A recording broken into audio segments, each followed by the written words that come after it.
Hello, everyone, and welcome to the European Voices podcast. I am Vedrana from Bosnia and Herzegovina, from Sarajevo, and I'm your host for today. The idea of this podcast is to show the stories of young successful activists in civil society and in politics who come from different countries from the Western Balkans and the countries of the Western Europe or European Union. This project is implemented with the IRI Generation Democracy Network, members from Europe region, young successful activists, and with the support of NED. Today, I'm very happy to welcome our new guest for these episodes, Klaas Valkering from Netherlands. Klaas, hello and welcome. Thank you for being our guest. Yeah, thank you for having me. At the beginning, can you tell me 3 words that best describe your hometown and your country? My hometown. I think most people will know it from Weed and the Red Light District and Ajax. I think those are the 3 words. My home city is known because it's Amsterdam. And I personally know it from the canals, the warmth of the people here, and the lights of the city that always keep burning. So I like to stick to the last ones, but I know most people know them and know my city from the first 3. Yeah. Yeah, of course. I can say probably freedom or democracy or something like that, because I think that Netherlands and especially Amsterdam is like that kind of expression of the freedom, not just of the Europe, but also of the world when it comes to the expressing yourself, but also when it comes to human rights, when it comes to many legislative things also that are not still approved in the many countries or cities of the Europe, but definitely in the world. That's very interesting. Yeah, we were actually the first ones to legalize gay marriage. But if you look at the Netherlands, you'll see that we had like this huge jump start in the early 2000s, and we're slowing down a bit now because like most sports, especially the more progressive agenda, you'll see countries like the USA or Australia and New Zealand actually jumping ahead now. Yeah, of course. I completely understand that from that perspective. So tell us more about yourself, about your background, about your education, and in general, what you do for a living right now. I'm a lawyer. I work at a big international law firm in the Netherlands. And before this, I was the youngest city alderman ever in the Netherlands. I worked at CDGA, which is the youth organization of CDA, which is a large Christian Democratic party in the Netherlands. And as I'm a lawyer, my background in education is I've got a law degree, multiple. And alongside my study, I did a lot of young activism, a lot of debating clubs, took to the street, organized a lot of rallies, and that's how I came into contact with politics and ended up being tangled in this web of amazing people we call a political party in the Netherlands. Yeah. And can you tell me, why did you decide to get involved in politics? I started at the local level, actually, with actually getting involved. I was already involved nationally in more of an activist role, but I started getting into contact with politics at a local level because we were sitting around with some young people from my hometown back then, which is Bergen. It's a little city in the Netherlands. And we were really struggling with our local politics because it wasn't working. They weren't implementing the right policies. There were no available housing. Schools were slowly fading out. We had just a lot of basic stuff that young people like. So like the cafes were closing, parties were no longer organized. They closed all the pubs too early. So we were like, they're not representing us anymore. And we looked at city council and we saw that the average age in city council was like 70. So we decided to get involved ourselves. And that's the moment I chipped in as well. It was, I think, 2012 was my first actual political activity for CDA. And I was elected city councillor back then. That's really interesting way why about reasons why did you decide to get involved in politics. So the first thing, of course, like youth policies, but in general there's like content, not just the content, but also some entertainment for young people in your hometown. And I think it's also very important because here, when I'm doing the comparison between Western Balkans countries and countries of the EU, there is definitely different ways where people wants to be active. For example, when it comes to that non-EU countries, the reasons are mostly like security, like trying to change some like serious thing here for like maybe employment and stuff like that, especially when it comes to young people. But in the Western Europe, I think it's like more of creating a way of young people, like their lifestyles, their like entertainment in local councils, for example, or local communities. So I found it very interesting. Yeah, I think it's both, because I think it's mostly about, and I think that's the common line as well, it's mostly about representation. If you look at the things we were struggling with at a really small scale, it was just old people making decisions about how early the pubs should close, because of course they want to go to bed, and they don't want us hanging out at 2 o'clock. But I was also active at a national level, fighting against student debt, and our asylum system, which is well, at this point being run by quite right-wing politicians. So and you saw the same thing. You saw again people who weren't representing us, again people who were quite old, and we were trying to change this. So it's there's this common line of the issues at a local level, and things a lot of Western young politicals will be interested in are those local like really local issues. But at the same time, the red line is the same. Red line, it's representation. Yeah, Completely agree, and that's really specific, and I found it very inspiring because, as I said earlier, it's very different ways for reasons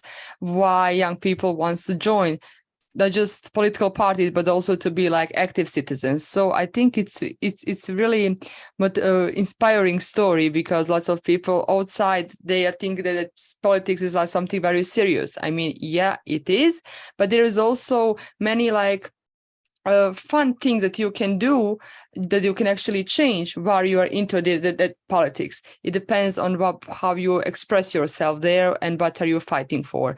And I think also the very important thing here is to find some space for young people to be involved and engaged into decision-making process, because as you said, some 70-year-old men or people were like making decision for young people at the same time, and I think it's not good. Tell me, when you were the youngest alderman there, what kind of experience can you share with us from that time? Because I know that right now you are not so much engaged into the politics, but your experience and perspective of that part of your life. Well, the first thing I can tell you a fun little story, and then I'll get to the more major part. The first thing I was confronted with being the youngest alderman was walking into a room and people thinking I was actually a policy advisor for an alderman yet to come in. So I was sitting in this one room, introducing myself. Hey, I'm Klaas. I'm here, and people were like, okay, but when is the alderman coming? Are you like his assistant? Because and it's so funny because she got the same name, but are you his assistant? And I kept on explaining, no, I'm not. That's the case. People do not expect people of our age to get involved into politics, and they find it a bit strange, and it takes a little getting used to when they see us walking into the door, actually in those positions. More fundamentally, I think having more young people in the room will definitely change the discussion. I felt that being a young alderman, being able to put my perspective as a young person living in my city to the table, I thought helping. We've seen policies change quite a lot. We tripled the amount of houses being built in my city, especially houses for young people. We cut poverty among young people in half in 3 years' time. We expanded local schooling programs. We expanded also the amount of activities that were there for young people, transportation means, which are all things that would probably not have been done if, well, there would have been an alderman for again 70 years. But I've seen it on a national level as well, because as a young alderman, I try to get my voice heard, not just in my local city, but also at a national stage, trying to again there push forward ideas to help young people, not just in my city, but in a lot of cities in the Netherlands. And you again get that first reaction, because like, who are you? And you're so young, what are you doing here? But then again, you see that just having young people at the table will actually change the discussion, and it will also make it easier for other young people to join. I was the first one, and since then, I think we had at the first one at this age, and we now have like 4 or 5 within our party that are the That's age a I was progress. back then.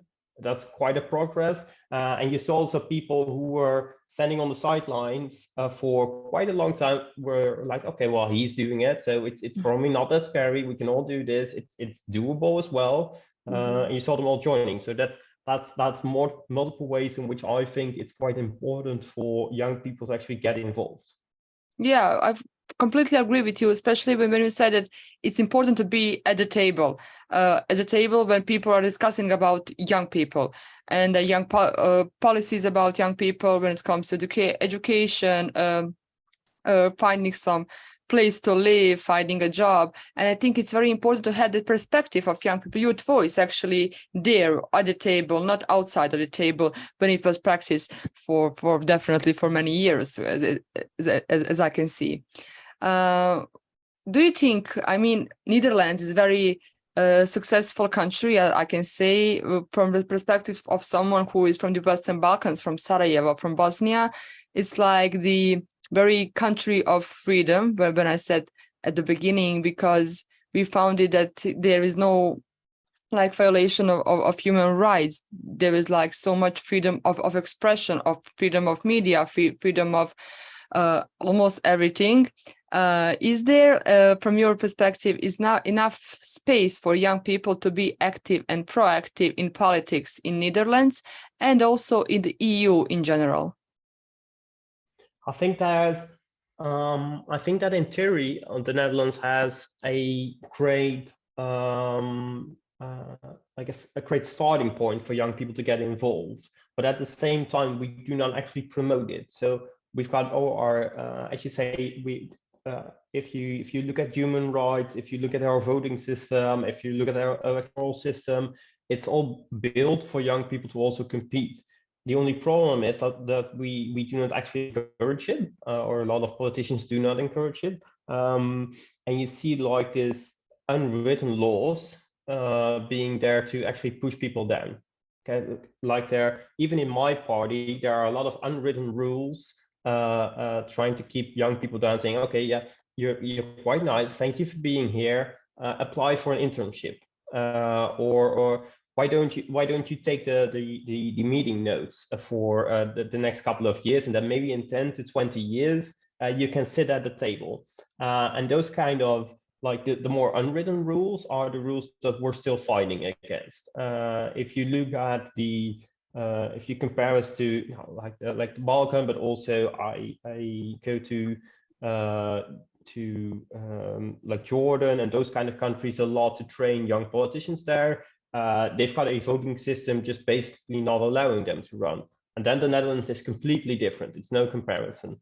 So in the Netherlands, young people who want to get involved do have it a lot easier. But then again, you've got those unwritten rules actually holding them down. And those are the rules we are still trying to change. And you see the same thing in Europe, because you see all across Europe that mostly in the more Western part of Europe, you'll see that electoral systems are basically allowing young people to run, but those unwritten rules are keeping them down, because we're saying, no, you need experience to run. No, you need at least you need a background in business to run, or you need a background in law to run.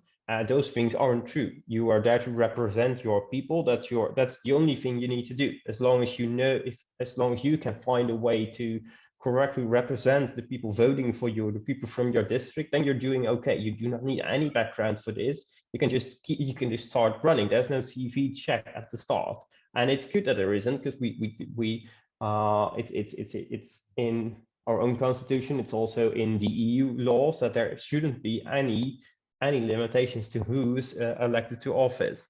And still, we've got those weird unwritten rules there, and they're good at some part, because they hold down some of the people you'll that do not necessarily need to be in office, but at the same time, they're holding back young people. So in general, we'll need to work on those rules as well.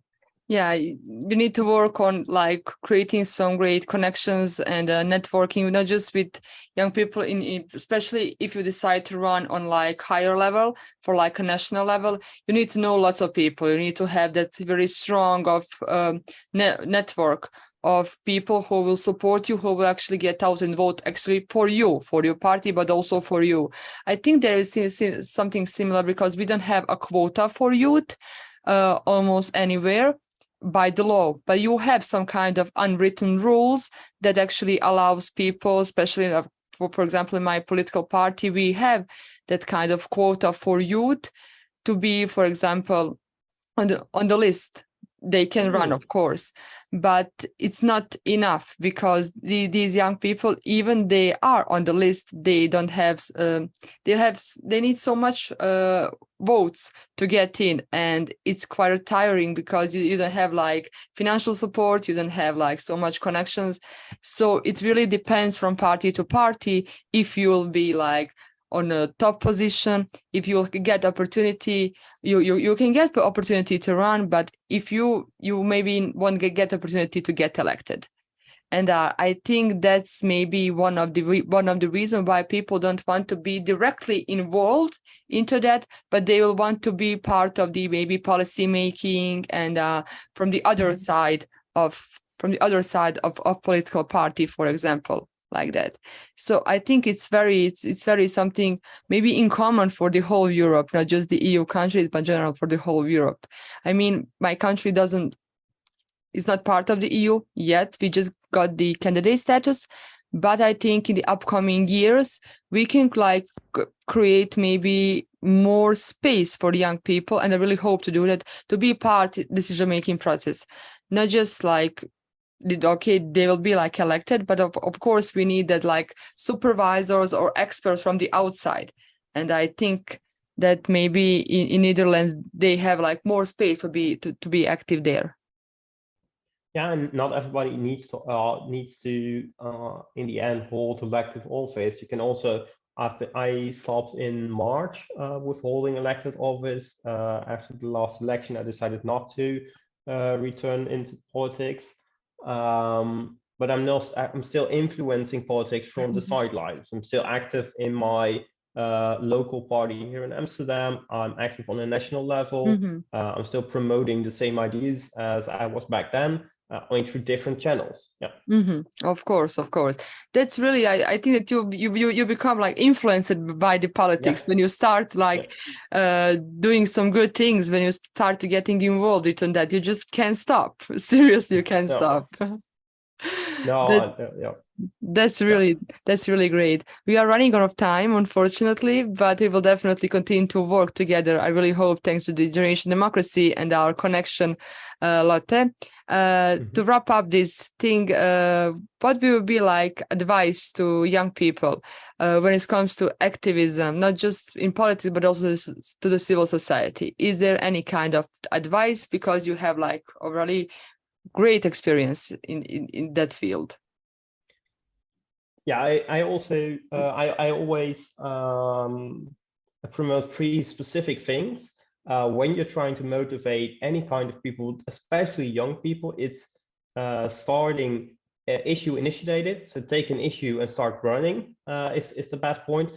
And starting small. So if you want to get people interested and involved, start small. Start by asking them for small things like signing a petition or liking a Facebook page, and then being follow-up focused. So if you want people to actually join something, make sure that you've got the next step lined up. So you'll get them to sign this petition for the small issue, and then you'll have something you have some next steps set up for them. So if they signed, you ask them to a meeting, you ask them to join a caucus somewhere for you.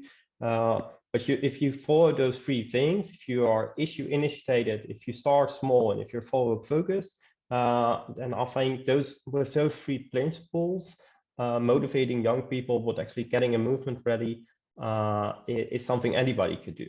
Whether you live here in the Netherlands or in the Balkans. Yeah. That's amazing. I love it. I love the whole message. I'll definitely try to implement it on myself. Thank you, Klaas. It was a pleasure having you as a guest.